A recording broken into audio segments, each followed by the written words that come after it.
Hi everyone, so today we're going to be covering the light reactions, which is chapter 8.2. Okay.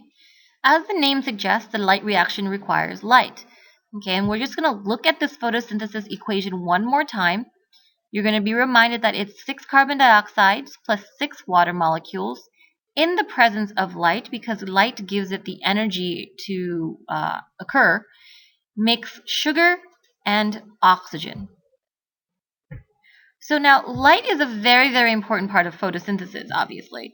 Without light, you're not going to have the energy that you need in order for photosynthesis to take place. Now, one of the things that you need to know about light is that light travels in waves.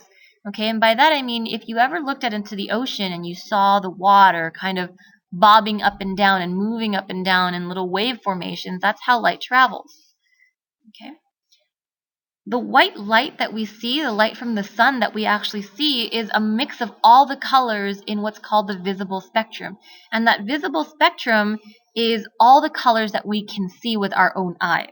Okay, so if you guys remember Roy G. Biv, okay, Roy G. Biv, red, orange, yellow, green, blue, indigo, and violet, they are all part of our visible spectrum. Because light travels in waves, we can measure light using wavelengths. Okay, that's how you measure light. Anything between 400 to 700 nanometers in wavelength, that is part of your visible spectrum. Again, those colors are Roy G. Biv. So whatever color that we see with our eyes, okay, so that's what I mean when I say color is whatever wavelength is reflected. Whatever color that we see with our eyes is the color that's being reflected from whatever surface you're looking at. So if you are looking at a green leaf, the reason why that leaf is green is because the light is being reflected. The green light is reflected.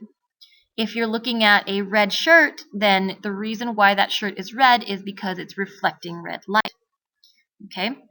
This is a picture that kind of shows you what I mean when I say that white light is made up of the colors of the visible spectrum. Okay, this is what's called a prism. It's a piece of glass that breaks light into its parts.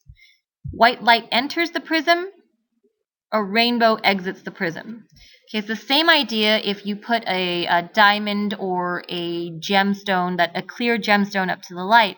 It's going to break that light apart into different colors, and what you're going to see is that Roy G. Biv, the colors of Roy G. Biv, okay, the visible spectrum. Here is a chart or a graph to show you where the visible spectrum is. Remember, it's between 400 and 700. The higher numbers are your reds and your oranges, and your lower numbers are your purples or your violets and your blues. Okay? Now, when a plant absorbs light, okay, it absorbs it using what's called chlorophyll. Chlorophyll is known as a pigment. The chlorophyll pigment is found in your thylakoid membranes. Okay, so by definition, a pigment is anything that absorbs light, right? Chlorophyll in the thylakoid membrane really absorbs blue, violet, and red colors very, very well. Okay, there are two types. They're chlorophyll A and chlorophyll B, and they are both found in your thylakoid membrane. Now, chlorophyll A and B absorb blue, violet, and red lights very, very well, but they reflect green light. This is why your leaves are green.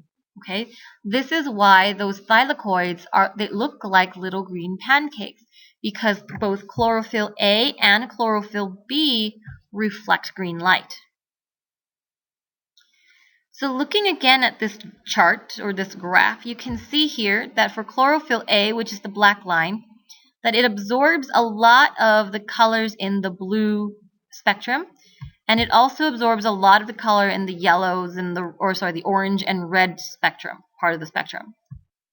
Your chlorophyll B, which is the white light, also absorbs very, very well in the blue and the orange, yellow, red spectrum.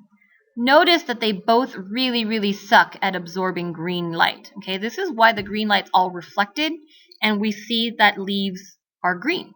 Okay, because there's so much of that chlorophyll in there that's just reflecting. Now, here is a picture that represents each step in the light reactions. The light reactions are also known as the light-dependent reaction because to be dependent means that you need it. Okay, so the light-dependent reaction is going to need light. Okay, and I know it looks complicated, but we'll go through it, no worries. All right, so again, remember the light-dependent reactions take place in the thylakoid membranes where you're going to find those chlorophyll. Now, the chlorophylls make up areas in the thylakoid called photosystems. The very first step, step 1, is when the chlorophyll molecules in photosystem 2, or I will shorthand it to PS2, absorbs sunlight. Okay, so when your chlorophyll molecules absorb the sunlight, the electrons in that molecule become super excited. Okay, and when I use the word excited, I mean they get charged full of energy. Okay, just like a kid, when he hears good news, he gets super excited and then he starts to run around. So the sunlight is absorbed and the electrons become excited. Excited electrons are not going to want to stay still. They're going to jump right off of photosystem 2 and they're going to move down what's called an electron transport chain. As they move down that electron transport chain, all of that energy that they're holding on to from the sun is going to be used for active transport. Okay, it's going to be actively transporting hydrogen ions, and it's going to transport it into the thylakoid. Okay, the inside of the thylakoid is called the lumen, and all of that energy from the sun is going to be used up to transport those hydrogen ions. Okay. The electrons will eventually end up at photosystem 1. Now, it seems a little backwards. Why is photosystem 2 in front of photosystem 1? Well, basically, what happened was scientists discovered photosystem 1 first. They discovered photosystem 2 afterwards. Okay, so they named them in order. However, with more study, it was determined that photosystem 2 came first in this whole reaction chain. Okay, and that's the only reason why they're backwards like that. All right. So let's review step 1 again. The first step, remember, is when light is absorbed by the chlorophyll molecules, those green molecules in photosystem 2. Okay? The electrons are going to hold on to that energy. They're going to take that energy and they're going to become excited.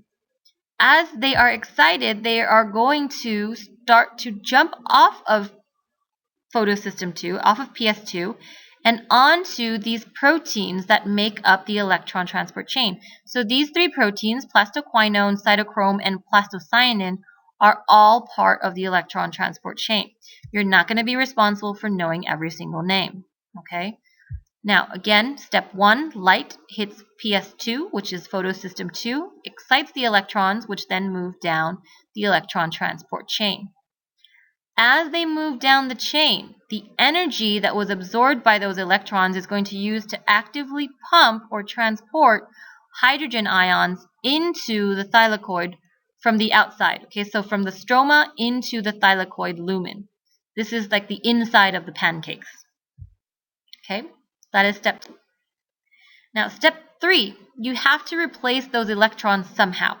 So what the plant cell is going to do, or what the chloroplast is going to do, is it's going to take the water molecules that it's been absorbing, and it's going to break it down into its components. Okay, it's going to break it down into hydrogen, oxygen, and electrons. Okay, the electrons that are taken from this, those 2 electrons, are going to be put back into PS2. It's going to be put back into the photosystem 2 to replace the ones that were excited and had to leave. The oxygen, this is where we get the oxygen from, okay, is going to be released as waste, and your hydrogen ions are going to be put into the thylakoid, okay, into that lumen to help create a very high concentration of hydrogens inside.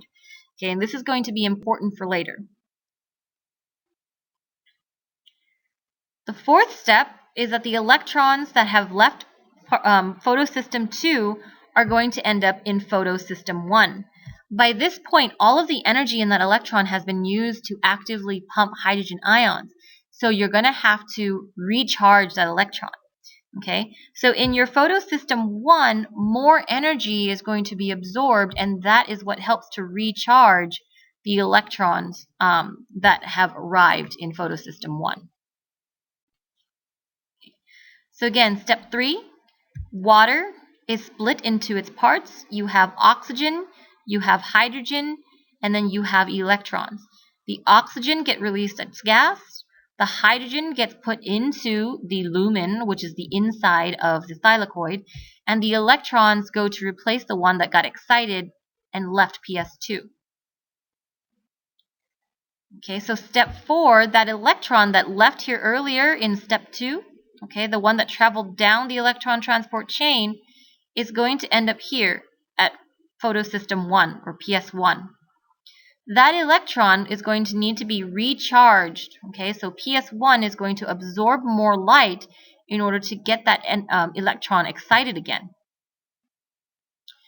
Once that electron is excited, it's going to get passed on to make NADPH. Okay, the enzyme that we need for this is what's called NADP reductase. That enzyme basically takes the electrons and helps to turn NADP into NADPH. So this is how we make NADPH. Okay, the energy comes from that excited electron. The last step, okay, is the creation or the making of ATP. Right? So all of that hydrogen that you were pumping into the thylakoid lumen are now going to be necessary to make ATP. The enzyme needed for that is ATP synthase. Okay, so when that hydrogen flows from the thylakoid lumen back out through ATP synthase, the movement of the hydrogen is going to be used to make ATP. Okay, and hydrogen, since there's so much inside of the lumen, is going to move out through diffusion. Okay, and again, your ATP synthase is going to make ATP using ADP and an extra phosphate molecule. It's going to take that phosphate and add it onto ADP to make ATP. So here's step 5 again. That electron is going to be excited from PS1 and is going to move over till it reaches NADP reductase. Okay, NADP reductase again is responsible for turning NADP into NADPH. Okay, so essentially the energy from that electron is used to make NADPH. The last step, all of these hydrogen ions that have been pumped into the cell at every opportunity, into the thylakoid at every opportunity, is going to be used to make ATP. Okay, the hydrogen is going to build up. There's going to be a very high concentration inside, so it's going to move through using diffusion. Okay, higher concentration inside, lower concentration outside. Diffusion moves from high concentration to low. The movement of the hydrogen ions through this through the ATP synthase, which is the enzyme, helps to make ATP using ADP and a molecule of phosphate. Okay, so this is the final summary. Here is the light. It gets absorbed by PS2. It excites the electrons, which then leaves PS2 and travels down the electron transport chain. Okay. As it's doing that, hydrogen ions are actively pumped into the lumen using the energy from that electron. Okay, so it's moving through the electron transport chain. Hydrogen is being pumped. It reaches PS1, gets recharged, and then gets passed on to NADP reductase to make NADPH. Meanwhile, water is being split into oxygen, hydrogen, and electrons so that the electrons can replace the ones lost in PS2. The last step is the movement, the diffusion of hydrogen from the inside out in order to make ATP, okay, from ADP. Okay, so this is supposed to be an animation, but it's not working. Oh, there you go. Here's how it works, right? You have your ATP synthase. As the hydrogen ions move down its concentration gradient, it's going to cause ATP synthase to spin, and that spinning helps to turn ADP into ATP. Okay? Here's a summary slide. You guys were talking about how you wanted to know what's important. Here is what's important to get from this lecture. Now, a lot of the detail is missing, but these are the important key points that you should know. Okay? I hope this helps, and I will see everyone next class time.